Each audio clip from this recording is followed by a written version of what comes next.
every single Marine in the world, and she'd still try to save her beloved Luffy. But on Hancock's way to Luffy's execution, we're also going to see the red-haired pirates and Shanks, as he's just as angry. I mean, Shanks sees Luffy as Roger's true successor, so he's obviously going to do whatever it takes to stop the execution, using his insane haki and power to free him. Like, don't forget that he already saved Luffy once, and lost an arm in the process. So now, he will put his life on the line to save him. But talking about Shanks, which is basically Luffy's father figure, we gotta talk about Luffy's actual dad, Monkey D. Dragon. Because yeah, he would actually try to save him. But not for the reason you think. Sure, Dragon swooped in and saved him at Logtown, but that was child's play for him. But now that he's captured by the world government, Dragon would use his son's execution to launch a full-scale attack and finally bring them down with the Revolutionary Army. So yeah, Dragon isn't winning the Father of the Year award. But talking about Luffy's dad, we gotta talk about Luffy's brother, Sabo, who would literally break. Yeah, he's gonna have a panic attack, as he's instantly gonna remember how Ace also basically got executed, and he'd think to himself that he just can't lose another brother. So he's literally gonna set sail on his own without telling anyone, and he'd easily give his own life to save his brother, no matter what, which is exactly what he promised Ace,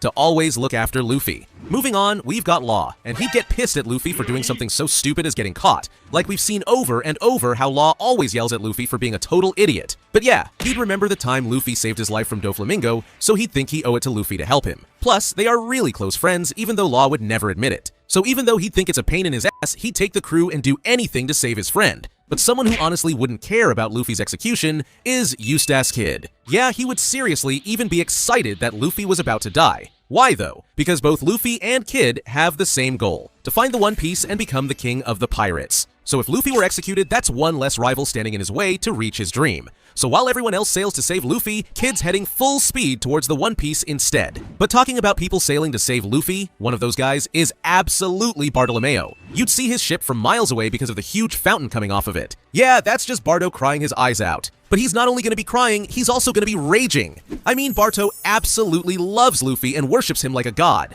Like remember back in Dressrosa when some random guy started talking bad about Luffy? Yeah, Barto did not take that well. He literally just grabbed the guy's tongue. But if you thought that was bad, in the manga, he straight up stabbed it. So yeah, now you know just how far Barto's willing to go for his god. But alright, now we gotta go to Wano, because here, Momonosuke, Kinemon, Yamato, and the Scabbards would panic. Momo would obviously be crying at first, but then he'd pull himself together, gather everyone, and give a big speech about saving Luffy. And of course, everyone would agree, because they all owe everything to him. Like Luffy literally freed Wano from Kaido and Orochi's cruel rule. So to them, he's a true hero. So Wano is ready to go to war for Luffy, and especially Yamato, because she already lost Ace, and she can't lose Luffy too. Jumping from Wano to Fuchsia Village, and this place would be a fountain of tears. Makino would be crying her heart out because she absolutely loves Luffy and just wants him to be safe and happy. But Dan? Oh, she'd be completely unconsolable.